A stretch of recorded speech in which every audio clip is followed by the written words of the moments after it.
Quero primeiro encaminhar à mesa um documento que me foi entregue pelo Movimento Dignidade aos Aposentados e Trabalhadores.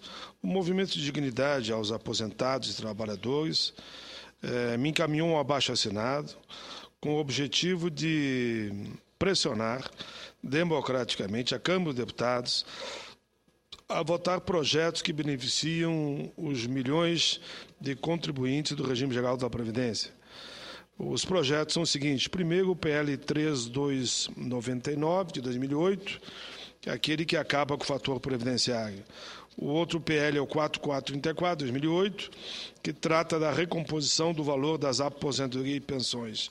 E o outro é o PL número 1, que reajusta o valor das aposentadorias e pensões, acompanhando o crescimento do mínimo. Esses três projetos, casualmente, são de nossa autoria e já foram aprovados por unanimidade aqui no Senado Federal. Em conversa que tive com os coordenadores do movimento, o senhor Oswaldo Colombo Filho e outros, a ideia é entregar o documento com as assinaturas para o presidente da Câmara dos Deputados. O link do abaixo-assinado está disponível na minha página na internet, www.senadorpaim.com.br. Também, senhor presidente, eu quero, como tenho recebido telefonema de inúmeros prefeitos, eu não queria trazer esse assunto ao plenário, mas também não tem nada demais. Eu faço só para fazer um esclarecimento aos prefeitos. Então, por isso, resolvi trazer à tribuna do plenário a discussão pertinente às indicações das bancadas dos estados ao orçamento da União, justamente porque estamos reiniciando um novo ciclo do orçamentário. Estamos nessa casa desde 2003 e acompanhei a tramitação do orçamento ano a ano, justamente porque entendo que a peça orçamentária é um canal fundamental da efetivação das políticas públicas. Apesar de seu caráter autorizativo, é na lei do orçamento que consignamos os recursos necessários para o cumprimento das metas do governo e dos anseios da nossa sociedade.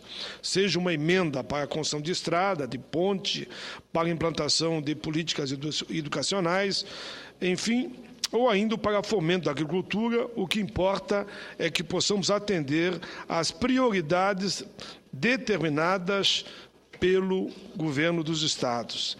A emenda de bancada se presta exatamente para isso, indicação de recursos que possam reduzir as desigualdades regionais, potencializando os investimentos do Estado. Até 2006, as bancadas estaduais podiam executar as chamadas emendas intituladas rachadinhas, ou seja, os recursos da emenda de bancada eram divididos pelos parlamentares para atender suas bases eleitorais. Acontece, senhor presidente, que com a inovação do texto da resolução número 16, passou-se a exigir que estas emendas tenham caráter estruturante, ou refiro-se a projetos de grande vulto de interesse coletivo. Ficou desde então vedada a aprovação de emendas com designação genérica, ou que, durante a execução orçamentária, possa resultar em transferência para mais de um ente federativo ou entidade privada. Dessa forma, não é mais possível a distribuição de recursos de bancada para dividir entre os municípios da sua base eleitoral. Então, eu estou falando isso porque os prefeitos estão me ligando, querem que eu faça isso. Eu não posso fazer. A resolução número 6 me proíbe. Portanto, o ano de 2006 criou um novo marco regulatório para a elaboração das proposições coletivas, valendo não apenas para as bancadas estaduais, mas também para as emendas de comissão. Eu não posso fazer emenda de comissão nem de bancada mandando verbo para esse ou aquele município, mas sim para os grandes temas: reforma agrária, educação, saúde, habitação, reestrutura, infraestrutura. Acontece, senhor presidente, que alguns parlamentares, eu acho que desconhecendo essa norma, encaminharam esse tipo de emenda fracionada. Ressalto ainda que emendas coletivas foram concebidas para atender os interesses maiores dos estados ou das comissões setoriais que defendem áreas temáticas específicas. Ao permitir que a emenda de bancada se transforme, como a gente fala num linguajar bem popular, a chamada rachadinha, estamos, ao meu ver, regredindo a um passado que já foi superado com a nova redação dada à resolução, inclusive, número 1 de 2006 do Congresso Nacional. Devemos distinguir muito bem o que é emenda coletiva e o que é emenda individual. As coletivas devem servir ao Estado e pertencem ao colegiado, enquanto que as individuais são de deliberação do próprio parlamentar, ele faz o que bem entende, se quer mandar para esse ou aquele município, que poderá adotar o critério que mais lhe convier. Eu, por exemplo, mando para todos os estados do Rio Grande do Sul. São 497 municípios, eu divido por 497 e mando a mesma quantia, igualzinha para cada um, seguindo uma ordem sempre do menor para o maior. Primeiro para o mais pobre e depois para os municípios considerados mais ricos. Os coordenadores das bancadas têm por obrigação organizar os diversos interesses para que a conjunção de esforços objetivamente sirva ao enfrentamento de problemas estaduais e não ao interesse individual de cada parlamentar. É isso, senhor presidente, que eu faço esse esclarecimento, só esperando que as bancadas que cometeram esse equívoco voltem ao leito que eu chamaria natural do rio. Todas as águas do rio, como diz a canção, vão desaguar no mar ou nos oceanos. E que a gente respeite o que manda a resolução número 1, porque senão começa a causar problemas para deputados e senadores.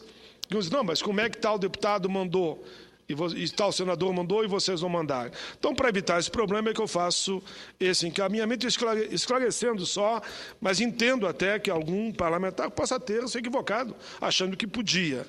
Por fim, sobre a indicação ao registro, agora eu já termino, cumprimentando o Sindicato dos Metalúrgicos de Canoas, Rio Grande do Sul.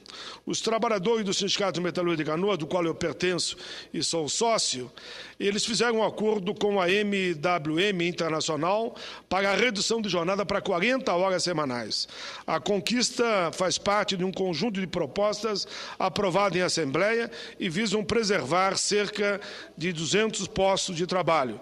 Eu cumprimento o sindicato na figura do Paulo Chitolina, que é o presidente hoje lá do nosso Sindicato dos Metalúrgicos de Canoas. Está aqui a matéria na íntegra, foi o movimento que eles fizeram, se num período X de meses eles derem a mesma produção com a jornada reduzida para 40, a empresa diz que assume o compromisso de manter as 40 horas por tempo indefinido. Então, os trabalhadores aceitaram o desafio, num princípio que também nós defendemos, que com menos horas trabalhadas, você tem menos acidentes, tem mais produtividade e a qualidade do produto ainda é melhor. Então, os trabalhadores, baseado nisso, aceitaram o desafio, repito, e vão se comprometer até de aumentar a produção numa jornada menor. Isso é interessante e estão todos de parabéns. E, por fim, eu quero cumprimentar o presidente da Câmara, o deputado Marco Maia, que no Congresso Estadual da CUT do Rio Grande do Sul esteve lá e disse que, se depender dele, ele bota em votação ainda esse ano, lá na Câmara, o projeto de nossa autoria e do senador Inácio Arruda, Inácio Arruda e de nossa autoria, que é a redução de jornada para 40 horas e também o fim do fator previdenciário. Era isso, senhor presidente, agradeço a Vossa Excelência e considere na íntegra os meus projetos.